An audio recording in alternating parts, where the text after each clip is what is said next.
Halo teman-teman, Assalamualaikum warahmatullahi wabarakatuh. Perkenalkan, nama saya Dian Eliza Kwarista dengan nomor induk 1262092031112. Di materi kali ini saya akan membahas tentang globalisasi. Di video kali ini kita akan belajar bersama mengenai pembahasan materi IPS yaitu globalisasi.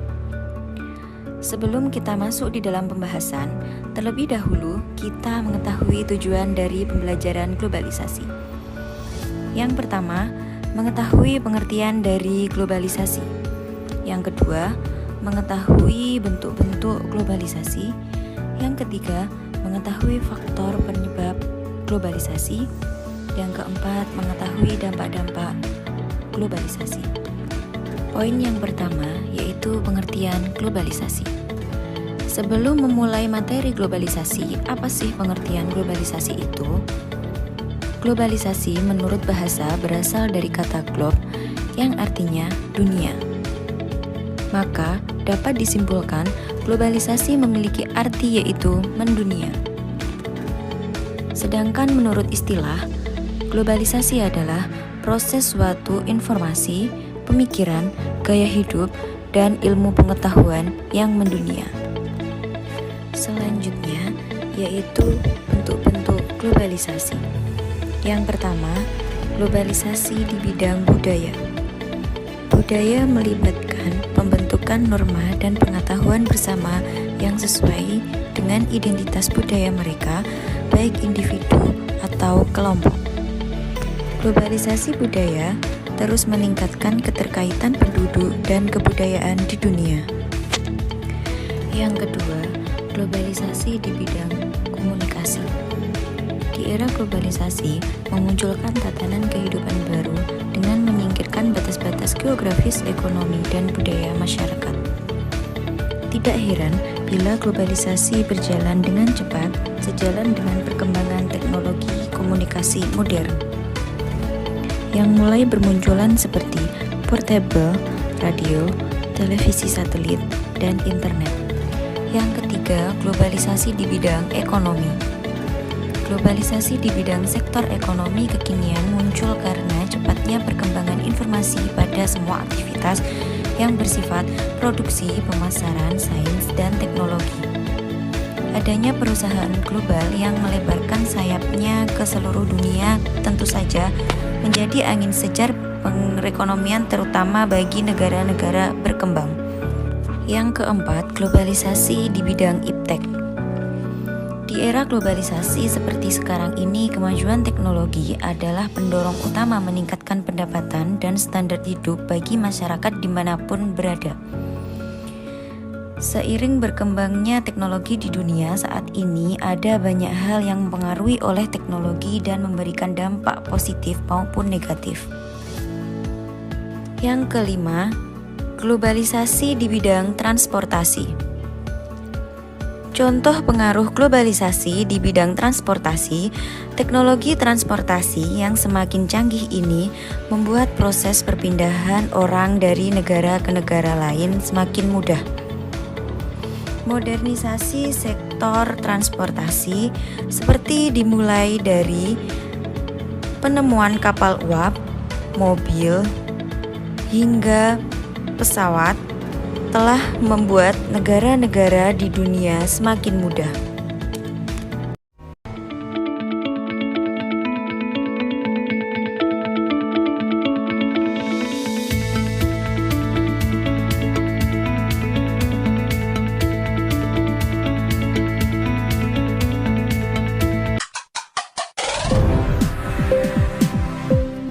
Hadirnya otomasi dan kecerdasan buatan di industri tentu memberikan potensi besar untuk melipat gandakan produktivitas tenaga kerja.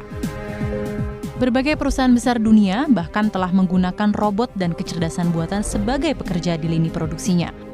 Sebut saja Amazon, Tesla, Uber, DHL, Adidas, dan Nestle.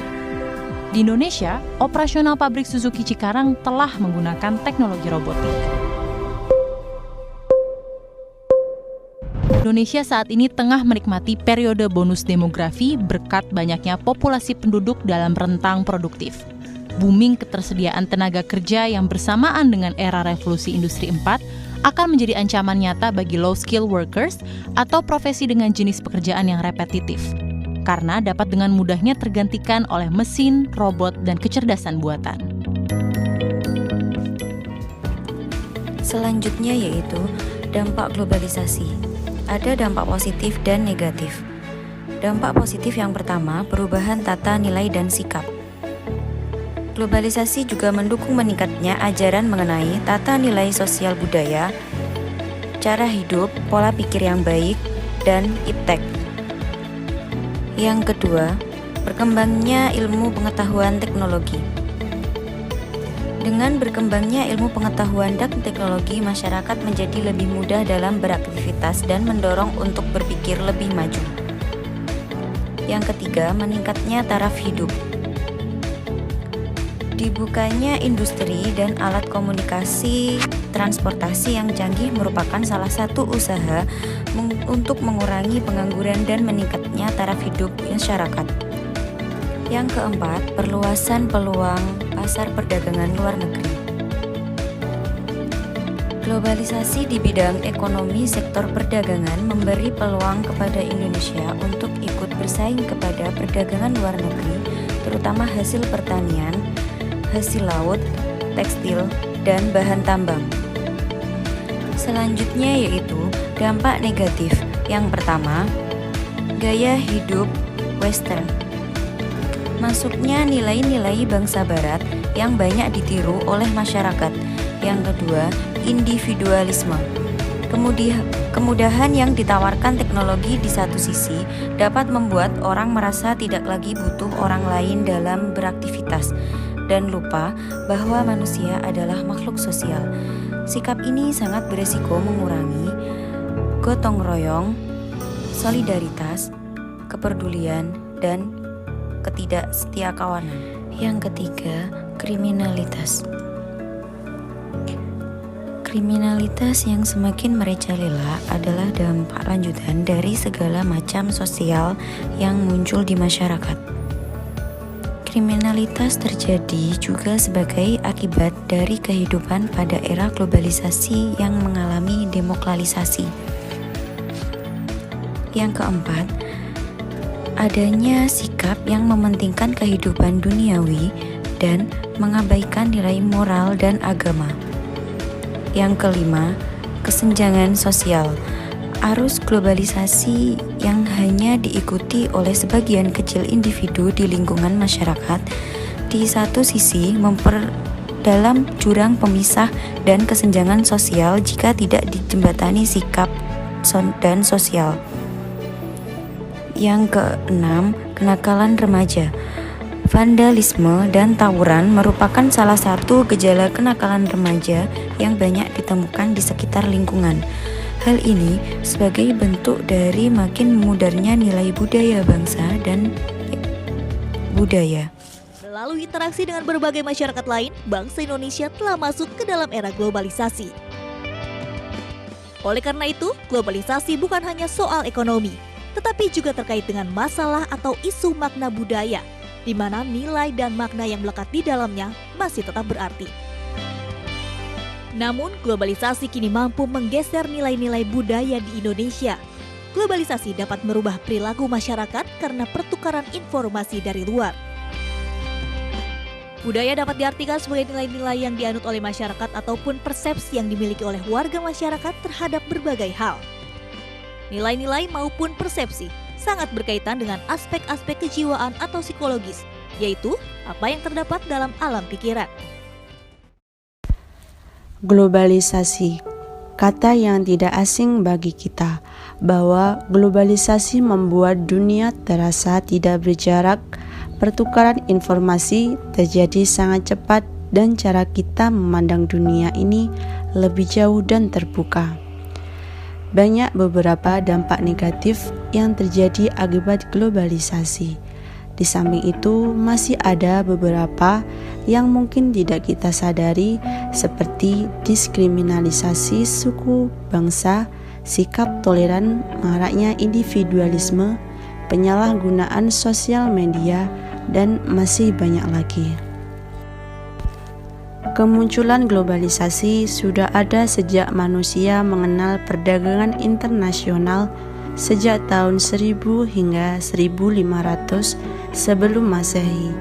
Itu artinya globalisasi sudah ada jauh sebelum Indonesia menjadi jajahan bangsa Eropa baru pada abad ke-18 revolusi industri pertama yang terjadi di mana tenaga manusia dan hewan digantikan oleh mesin, dan tidak berhenti sampai di situ.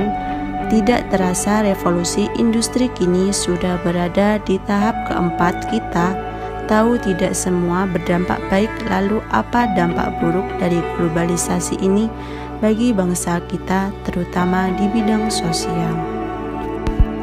Sangat diperlukan kesadaran bagi masyarakat Indonesia untuk memperkuat persatuan dan kesatuan antar warga Indonesia yang memiliki budaya.